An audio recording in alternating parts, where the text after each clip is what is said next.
Chapter 12, Temperature and Heat. So let's take a look first at temperature. And how do we describe temperature?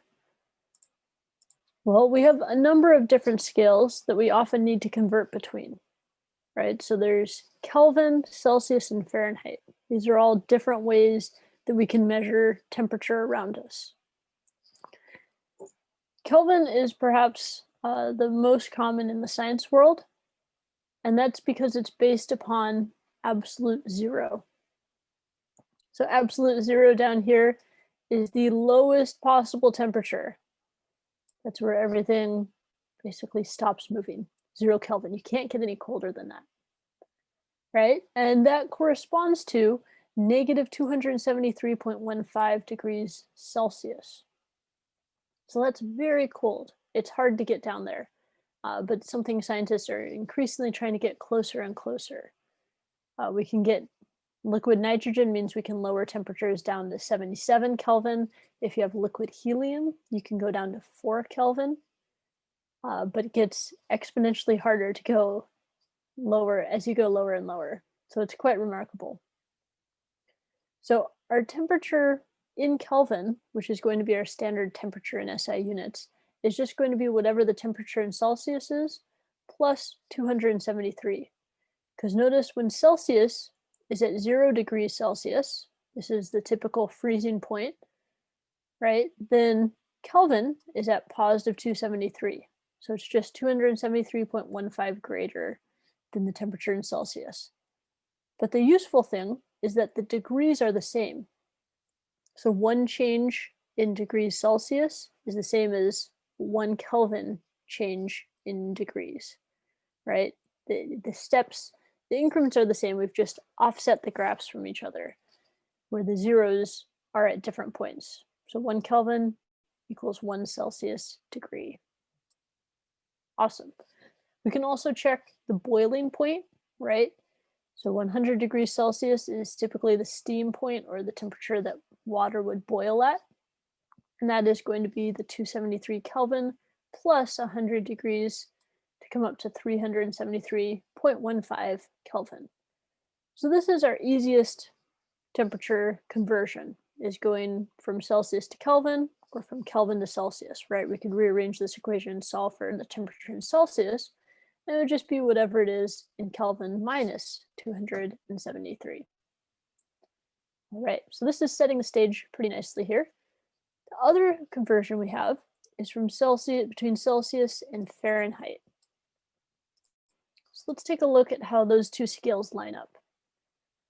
So once again, we have a steam point, right? At 100 degrees Celsius is when water would boil. On the Fahrenheit scale, it's 212 degrees Fahrenheit, kind of a random number. That's what we have, right? And then to go down to the ice point or the freezing point of water, it's 100 Celsius degrees to go down to 0.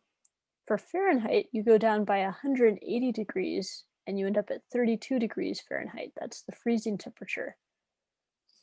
Also kind of a random number, but it's what we're used to, right? You're used to hearing, oh yeah, it's 75 degrees outside, and knowing that that is in Fahrenheit, that that's a very lovely day.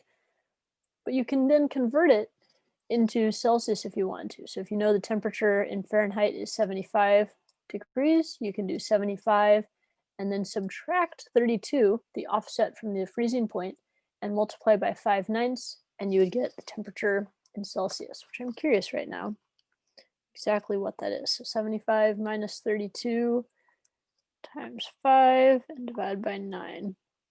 So that comes out to 23.9 degrees Celsius. 75 in Fahrenheit, 23.9 degrees Celsius. There we go. We can also go the other way, right? If we know the temperature in Celsius, like 20 degrees, we could convert that to Fahrenheit. And we can check that too. So if we have 20 degrees Celsius, we're going to multiply first by 9/5, the reciprocal. 20 times 9 divided by 5, that comes out to 36. Now we're going to add 32. Plus 32 to go the opposite way, and we come out to a temperature in Fahrenheit of 68 degrees. And this is commonly accepted as room temperature, that it's around 20 degrees Celsius or 68 degrees Fahrenheit. So hopefully this gives you some familiarity. We will often be working with Celsius and Kelvin much more than Fahrenheit. So some things to note are this ice point is at 0 degrees Celsius and the steam point is at 100 degrees Celsius.